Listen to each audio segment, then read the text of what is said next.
Hello everyone, পূর্ণ educational guide চ্যানেলে তোমাদের সবাইকে স্বাগত জানাই। আজকে আমাদের আলোচনার বিষয়বস্তু হলো বাংলা রচনা হাতি সম্পর্কে। রচনাটি মূলত ছোটদের জন্য। দ্বিতীয় শ্রেণী থেকে পঞ্চম শ্রেণী পর্যন্ত ছাত্রছাত্রীরা এই রচনাটি করতে পারো। আর তোমরা যারা চ্যানেলটি নতুন ভিজিট করছো, অবশ্যই চ্যানেলটিকে সাবস্ক্রাইব করে পাশে থাকা বেল আইকনটি ক্লিক করে দিও, যে কোনো ধরনের শিক্ষামূলক ভিডিও সবার আগে পাওয়ার জন্য।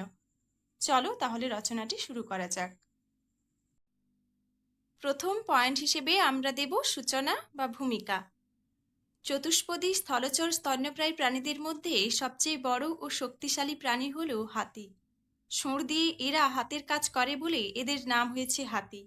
হাতি বন্যপ্রাণী হলেও এদের সহজে পোষ মানিয়ে মানুষ অনেক কাজে লাগায়। আমাদের দেশে অতি প্রাচীনকাল থেকেই হাতির সঙ্গে মানুষের ঘনিষ্ঠ সম্পর্ক গড়ে উঠেছে।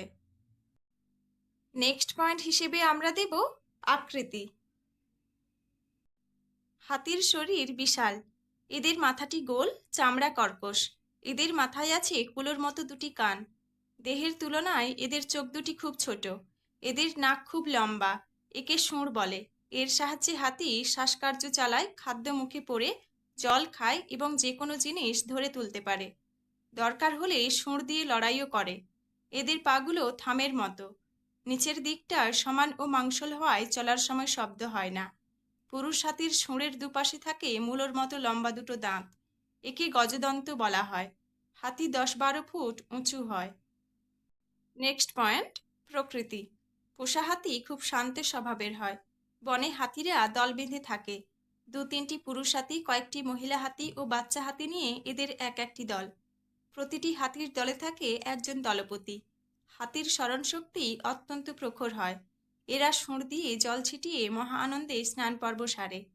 বাঘ সিংহের মতো হাতি হিংস্র না হলেও রেগে গেলে এরা দুরন্ত হয়ে ওঠে এবং প্রতিশোধ নেবার চেষ্টা করে।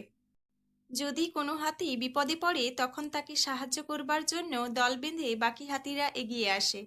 হাতি 80 থেকে 150 বছর পর্যন্ত বাঁচে। নেক্সট পয়েন্ট, প্রাপ্তি স্থান। গ্রীষ্মপ্রধান দেশেই হাতি দেখা যায়। ভারত, শ্রীলঙ্কা, মায়ানমার, আফ্রিকায় এদের দেখা যায়। মায়ানমারে সাদা হাতি দেখা যায়। নেক্সট পয়েন্ট, উপকারিতা। যেদিন থেকে হাতি মানুষের পোষ মেনেছে সেদিন থেকে এরা মানুষের বিভিন্ন উপকারে এসেছে। পূর্বে হাতিকে যুদ্ধের কাজে লাগানো হতো। হাতির পিঠে চড়ে বিভিন্ন স্থানে যাতায়াত করা, ভারী মালপত্র তোলা, মালপত্র বয়ে নিয়ে যাওয়া, সার্কাসে খেলা দেখানো প্রভৃতি কাজে হাতিকে ব্যবহার করা হয়। হাতির দাঁত অত্যন্ত মূল্যবান। হাতির দাঁত হাড় দিয়ে সুন্দর সুন্দর কারুকার্য করা শৌখিন জিনিস তৈরি হয়। উপসংহার, হাতি খুবই জনপ্রিয় প্রাণী। এদের অভিজাত চালচলন আমাদের মুগ্ধ করে। বনাঞ্চল কমে যাওয়ায় বনের হাতিরা স্থানাভাব ও খাদ্যাভাবের কারণে প্রায় লোকালয়ে এসে শস্য নষ্ট করছে এবং মানুষের প্রাণহানি ঘটাচ্ছে। এতে হাতিরাও আক্রান্ত হচ্ছে। চোরা শিকারীরা হাতির দাঁতের জন্য এদের হত্যা করে থাকে। তাই এদের হাত থেকে আমাদের হাতিকে রক্ষা করতে হবে। আমাদের দেশে আইন করে হাতি হত্যা করা নিষিদ্ধ করা হয়েছে। রচনাটি এখানেই শেষ হলো। তো প্রিয় ছাত্রছাত্রীরা, তোমরা এই রচনাটি করো। পুরো রচনাটি কেমন লাগলো অবশ্যই কমেন্ট করে জানিও। রচনাটি ভালো লাগলে আমার চ্যানেলটি সাবস্ক্রাইব করে দিও, লাইক, শেয়ার ও কমেন্ট করে দিও।